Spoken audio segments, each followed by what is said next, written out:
الفيديو ده غالبا اليوتيوب هيمسحه، فلو جه قدامك شوفه دلوقتي وما تأجلوش لبعدين عشان ممكن ما يبقاش موجود. وده لاني هنتقد اكبر قناة على اليوتيوب العربي بتتكلم عن كتب والقراءة، وهي قناة دوبامي كافين لناصر العقيلي. لان القناة دي بتعمل جريمة في حق الكتب والقراءة وفي حق كل واحد بيتفرج عليها، وده بدون اي مبالغة، لانها مبنية على فكرة واحدة، والفكرة دي كذبة وكذبة كبيرة وصريحة وبجحة كمان. وللأسف تصديق الناس للكذبة دي هو السبب ان دي اكبر قناة دلوقتي بتتكلم عن كتب وبيتابعها ملايين من الناس، وغالبا انت منهم. الفيديو اللي فات باختصار كده كنت بتكلم فيه عن كل شيء يخص القراءة، تجربة فشلي معاها، وازاي بدأت وقرأت مئات الكتب، وازاي اي حد ممكن يبدأ القراءة وفعلا يحبها حتى لو مش بيحبها دلوقتي وعمره ما مسك كتاب قبل كده. فالفيديو ده يعتبر جزء تاني، لكن هتكلم فيه عن حاجة واحدة بس، وهي ملخصات الكتب عموما وقناة دوبامي كافين تحديدا. وهقول لك ازاي فيديوهات قناة دوبامي كافين ممكن تضرك اكتر ما تفيدك، وازاي بيخدعك، وايه الكذبة الكبيرة اللي بيكذبها عليك. الاول هكلمك عن فكرة فيديوهات ملخصات الكتب عموما، وليه انا بشوف في رأيي يعني متواضع انها ملهاش قيمة كبيرة قوي، وهقول لك امتى ممكن يبقى ليها فايدة بسيطة. لكن في البداية كده، اي حد بيقرأ كتب عارف كويس انك استحالة تاخد مش الفايدة الكاملة للكتاب، لا، ولا حتى ربع فايدة الكتاب من احلى فيديو اتعمل عن الكتاب ده، استحالة. في ناس محترمة جدا بيعملوا فيديوهات ملخصات الكتب زي باشمهندس علي محمد علي، او باشمهندس محمود سري الدين صاحب القناة الرائعة قناة جيل يقرأ. لكن انا بقول ان هم شخصيات محترمة ليه؟ لان سمعتهم هما الاتنين بيقولوا كتير دايما في فيديوهاتهم، وقالوا اكتر من مرة ان يا جماعة فيديوهات تلخيص الكتب لا تغني باي شكل من الاشكال عن قراءة الكتاب الحقيقي، ولا يمكن حتى يديك نص فايدته. ده مش من لساني، ده من لسان افضل ناس بيعملوا فيديوهات عن ملخصات الكتب، هم اللي بيقولوا كده عنها مش انا. وعشان كده انا بحترمهم جدا، لان هم صريحين، ومش عشان يجيبوا مشاهدات زيادة بيكذبوا علينا او بيضللونا، بالعكس دول كمان بيحببوك في القراءة. لكن هل فيديوهات ملخصات الكتب دي ليها فايدة؟ هما بيقولوا ان ليها 3 فوائد، لكن لا، انا شايف ان ليها فايدة واحدة بس، لكن هقولهم لك. اول فايدة، ان لو في كتاب انت مهتم بيه وبتفكر تقراه، فممكن قبل ما تقراه تشوف فيديو عنه، فتفهم النقط اللي بيتكلم فيها الكتاب والطابع العام ليه، فتحدد هل الكتاب مناسب ليك فتقرأه ولا لا. وانا شايف ان لا، انت مش محتاج تعمل ده، انت ممكن تحمل كتاب PDF وتقرا العناوين اللي في الفهرس، وممكن صفحتين من المقدمة في 5 دقايق هتفهم الطابع العام للكتاب، وهتفهم النقط اللي بيتكلم فيها، وهتقدر تحدد الكتاب ده مناسب ليك ولا لا. مش محتاج انك تشوف فيديو عشان تعرف حاجة زي دي، لان اصلا ممكن اللي بيلخص الكتاب ما يعجبوش لانه مش مناسب ليه، لكن يبقى مناسب ليك وهيفيدك. ما احنا افكارنا واهتماماتنا مختلفة برضو في الاول وفي الاخر، واللي مناسب ليا ممكن مش مناسب ليك والعكس. فدي اول نقطة. تاني نقطة، بيقال ان فيديوهات تلخيص الكتب ممكن تبقى مفيدة، ان لو في كتاب مهم بالنسبة لك وانت مهتم بيه وفعلا قرأته، فممكن بعد ما تكون قرأته تشوف فيديو تلخيص الكتاب عشان تراجع الافكار اللي اتقالت في الكتاب. وانا شايف ان ده غلط جدا. ليه؟ لأنه وانت بتقرأ الكتاب انت أصلا بتخطط على الحاجات اللي مهمة بالنسبة لك أو فادتك أو أثرت فيك أو أيا كان الحاجة اللي كان ليها قيمة كبيرة بالنسبة لك، وبتكتب ملاحظات في الهامش وكده. أفيد مراجعة تعملها على الكتاب ده إنك ترجع على الحاجات اللي انت مخطط عليها عشان ترجع لها بعدين عشان تترسخ في دماغك. الحاجات دي كان ليها أثر كبير عليك انت وفادتك انت. لكن ممكن في الفيديو انا بتكلم عن حاجات فادتني انا لكن تكون مش مهمة بالنسبة لك. تاني زي النقطة اللي فاتت، احنا مختلفين. تالت فايدة الفيديوهات ملخصات الكتب، ودي بقى انا شايف انها الفايدة الوحيدة لاني مش مقتنع خالص بالنقطتين اللي فاتوا زي ما قلت لك، وهي ان لو في كتاب بره دايرة اهتماماتي خالص وغالبا عمري ما كنت هقرأه، وشفت فيديو بيتكلم عن الكتاب ده، فممكن بقى ساعتها اسمعه من باب الترفيه او من باب ان اخد فكرة سريعة، لان دي حاجة كده كده عمري ما كنت هقرأها. لكن لو في كتاب انا مهتم بقى بالموضوع بتاعه ممكن اقراه، استحالة اشوف له فيديو تلخيص للكتاب، حتى لو للناس المحترمة اللي انا بحبهم وبحترمهم جدا اللي قلت لك عليهم من شوية، استحالة اشوف لهم فيديو تلخيص كتاب انا مهتم بيه وهقراه او قرأته بالفعل للاسباب اللي قلتها لك من شوية. نيجي بقى لقناة دوبامي كافين لناصر العقيلي. الاستاذ ناصر العقيلي كاتب في البايو او الاباوت بتاع القناة ان هنخليك تقرأ بدون ما تقرأ، وهنديك فايدة الكتاب كاملة بدون قراية، وتابعني عشان تقرأ بدون ما تقرأ. اللي هو يعني لو بتتابع فيديوهاتي فانت مش محتاج تقرأ. هي دي الفكرة الأساسية اللي القناة بالكامل مبنية عليها، واللي بتتقال كمان في بعض مقدمة الفيديوهات وكتعريف للقناة. والفكرة دي هي كذبة، وكذبة صريحة وسخيفة كمان.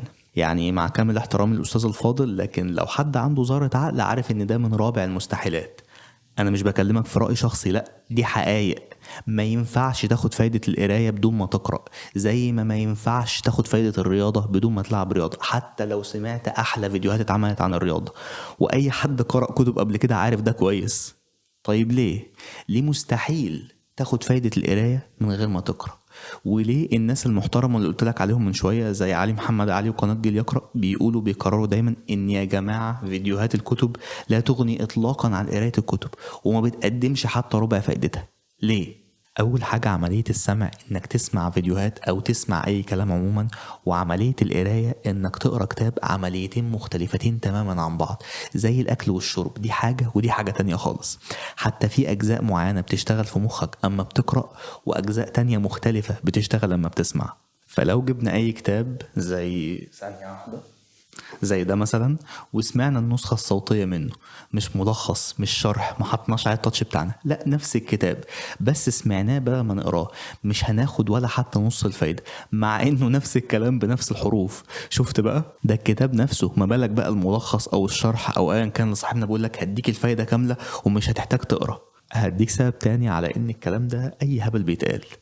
القراءة عملية تفاعلية، انت بتتفاعل مع المعلومة مش بتعدي عليها وخلاص. يعني عارف زي ايه كده؟ وانت بتسمع الكتاب الصوتي او شرح الكتاب، كأنك راكب عربية جنب واحد هو اللي قاعد على كرسي السواق وماسك الدركسيون وسايق بيك، سايق بيك بالطريقة اللي تعجبه بالسرعة اللي تعجبه وماشي على كيفه.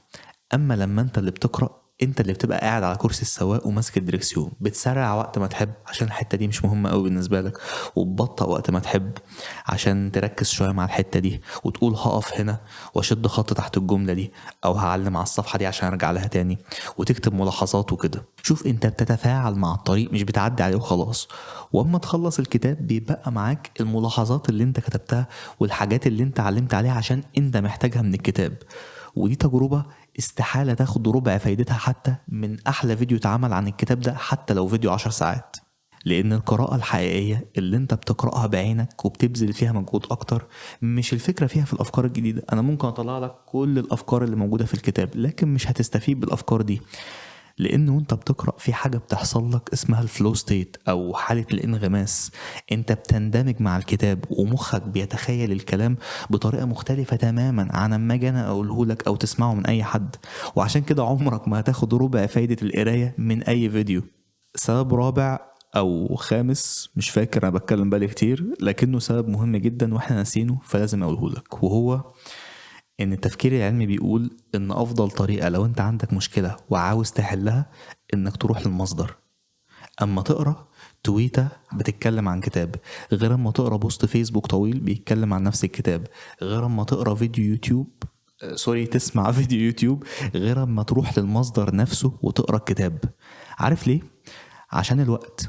ايوه الوقت. ما هو اما تسمع فيديو نص ساعة ولا حتى 5 ساعات عن كتاب، غير اما تقعد بنفسك شهر كامل تقرأ في الكتاب. الوقت الطويل والجهد الكتير وانك كل يوم بتقعد تقرأ في نفس الكتاب، ده بيخلي افكار الكتاب توضح اكتر وتترسخ جامد قوي جواك بشكل عمر ما الفيديوهات هتوصله. الكتب اللي بتقراها بتأثر فيك بقوة، تخليك فاكرها لسنين وللعمر كله. اما احلى فيديو في الدنيا بتنساه بعدها بكام ساعة او كام يوم. وتاني عشان كده عمرك ما هتاخد ربع فايدة القراية من الفيديوهات.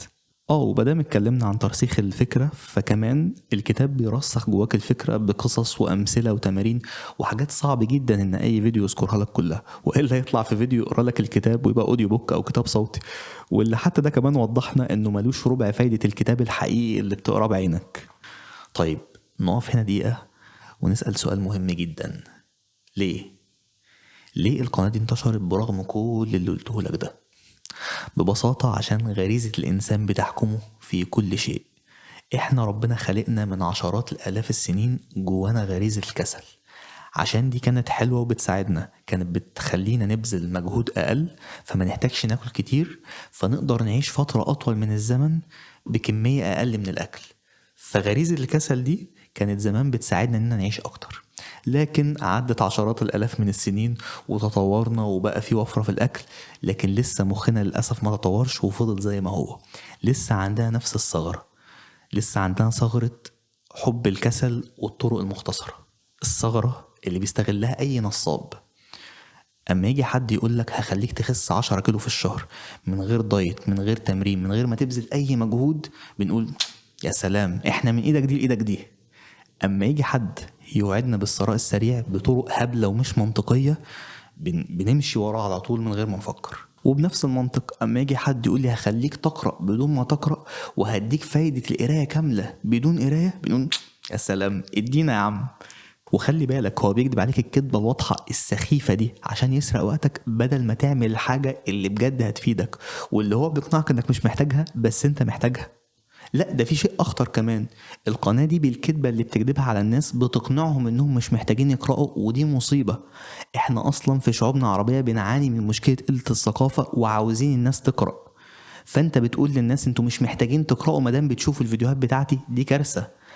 اما يخلي الاجيال الصغيرة اللي عمرها ما قرأت قبل كده تفهم انها مش محتاجة تقرأ ويقلل عدد القراء في مجتمعنا، كده بيأثر على المجتمع بالسلب وبيضره مش بيفيده. وده طبعا عكس قنوات محترمة زي جيل يقرأ اللي كاتب في البايو بتاعه انها قناة بتسعى لنشر ثقافة القراءة لصناعة جيل يقرأ. شايف الفرق بين الاتنين؟ ونصيحة أخوية مني ليك في الآخر كده، لو في كتاب معين انت عارف انه بجد هيفيدك في حياتك ومحتاج تعرف الكلام اللي جواه وبجد هيأثر في حياتك، وما عندكش وقت الفراغ يا إما تسمع فيديوهات اليوتيوب الطويلة زي الفيديو ده أو إنك تروح تقرأ الكتاب، يعني ما عندكش الوقت إنك تعمل الاتنين، نصيحتي روح اقرأ الكتاب وما تسمعش الفيديوهات بتاعتي ولا بتاعت أي حد، لأن انت بتقرأ عشان تفيد نفسك وتساعد نفسك، مش كده؟ ولا يمكن الفايدة اللي هتكون موجودة في فيديوهاتي ولا في فيديوهات اي حد تاني هتساوي ربع الفايدة بتاع كتاب حقيقي تقراه بنفسك. الفيديو ده هتسمع بعده فيديو تاني وهتنسى بعد 10 دقايق كنا بنقول ايه، لكن الكتاب اللي ممكن تقعد شهر بتقراه افكاره هتعيش معاك لسنين والاخر حياتك وهتخليك بني ادم مختلف. الفيديو مش هيخليك بني ادم مختلف. اتمنى ان اليوتيوب ما يحذفش الفيديو ده عشان بنتقد فيه حد مشهور جدا، واتمنى كمان انه ما يجيبليش وجع دماغ كتير، لكن ما دام اتكلمت عن القرايه في فيديو سابق فكان لازم اطلع اقول لك الكلام ده. ولازم كمان اقول لك فكر كويس، فكر كويس قوي وما تخليش حد يسرق وقتك ويعمل انه بيفيدك وهو بيبعدك عن اكتر حاجه ممكن تفيدك وهي القراءه الحقيقيه.